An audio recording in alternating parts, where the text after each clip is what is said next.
Gardais pas en Turquie, je ne peux plus revenir chez mon oncle. Donc, quand je quitte chez Masgardais, je monte dans le train, je ne sais pas où je vais aller. Donc, je me retrouve à dormir à Châtelet.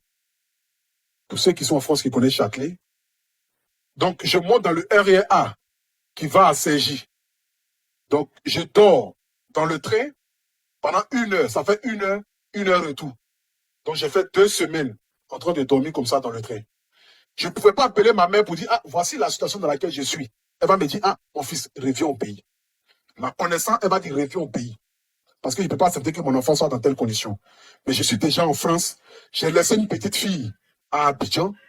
Il faut que je me parte pour pouvoir m'en sortir. Donc, c'est comme ça que 2 semaines après, en train de dormir dans les rues de Paris, je rencontre un tonton. 2 semaines après, que je sois quitté à Toulouse. Puisque Masgardel est parti en Turquie. En Turquie, tu n'avais pas de papier pour le suivre. Et tu ne pouvais plus retourner chez le tonton. Je ne pouvais plus retourner chez le tonton. Et donc, tu te retrouves dans les rues de Paris. Chez Masgardel m'a dit, ah, que lui m'a déjà trouvé un boulot, tout ça, donc je ne peux pas. Donc, quand je reviens de Toulouse, je ne sais pas où je vais aller. Donc, je me retrouve à Châtelet. Et ça, on est dans les... Depuis 2019, là. Donc, je me retrouve à Châtelet. Et en ce moment même, j'avais déjà fait ma première vidéo où Arafat était décédé. Quand Arafat est décédé, j'ai fait ma première vidéo. C'est après ma première vidéo, 1 mois après que Masgardel est parti en Turquie.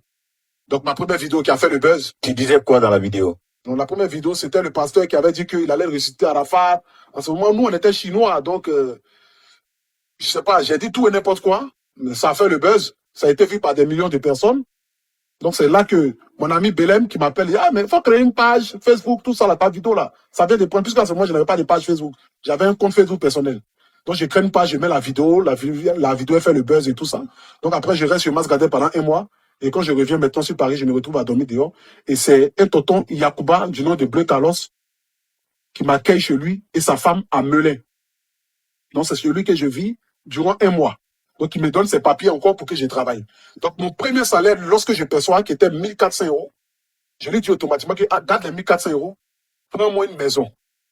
Parce que je veux avoir mon indépendance pour être libre de pouvoir chercher mes papiers et tout ça. Donc, c'est là qu'il me prend mon premier studio.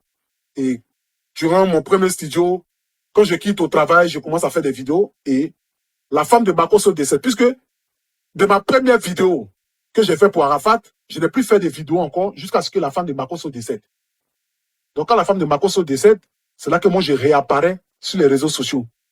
Et je fais un post, je commence à faire des vidéos pour soutenir Makosso en quelque sorte, qui m'envoie ce qu'on appelle les papos dans notre jargon par rapport au décès de sa femme, les certificats de décès, tout ça, tout ça. Donc, je commence à faire des vidéos.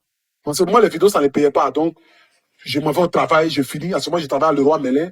Je soulevais les carreaux, les briques et tout ça. Donc, quand je viens ici fatigué,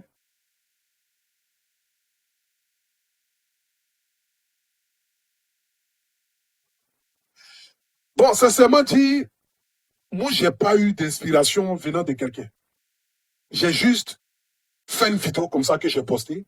Après, au fur et à mesure de faire des vidéos, tu commences à aimer la chose. Voilà, l'amour de la chose vient, l'amour de la chose vient. Voilà, je le faisais comme ça, c'était pas payé. Et jusqu'en 2020. Donc, en 2020, lorsque je fais en 2020, ma vie commence à, aller un peu, je trouve des petits partenariats. Et c'est là que la monétisation commence à sortir. Et en ce moment, on était dans un groupe en quelque sorte, où il y avait d'autres influenceurs et tout ça. Et puis, il y avait même Yves Dero à l'époque. Et parmi nous, les influenceurs, c'était Yves Dero seul qui avait la monétisation. Mais elle nous a jamais montré la monétisation. On est au moins peut-être 6 dans le groupe, mais c'est elle seule qui a la monétisation, mais elle nous a jamais montré.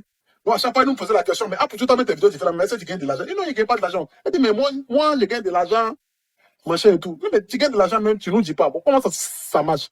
Moi aussi, comme j'aime chercher, donc j'ai commencé à chercher sur Internet et j'ai vu la monétisation. Donc, j'ai essayé de taper. Et après, j'ai commencé à faire mes vidéos. Et je crois qu'on était en décembre 2020. Donc, à chaque fois quand je finissais un direct,